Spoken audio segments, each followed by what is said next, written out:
On university campuses across the state, the elimination of so-called diversity, equity, and inclusion programs is underway. The purge was ordered by a Republican-dominated Texas legislature, which is dictating what they define as back-to-basics approach to higher education.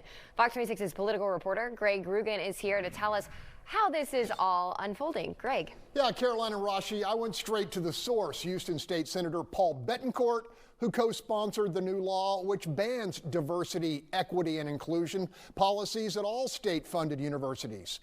Bettencourt contends DEI was wasting untold resources, diminishing academic rigor, and instead of promoting equity, was actually suppressing the free speech of those who objected to any aspect of diversity, equity, and inclusion.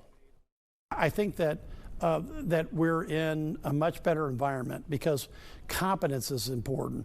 How much people make when they graduate. What's their skill set? How can they improve themselves in a lifetime of learning? Because my old adage has been, I don't care what you look like, where you're from, who you sleep with. I've got one litmus test, which is the value of work performed.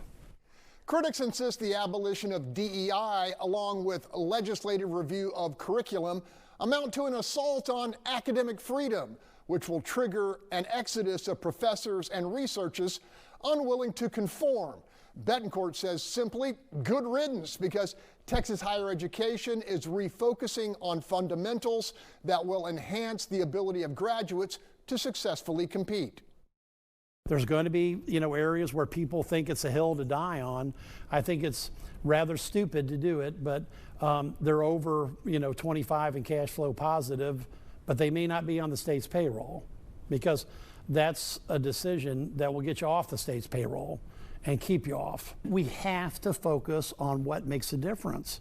And we're going to get back to basics, and we're getting rid of this political superfluous, in my opinion, nonsense.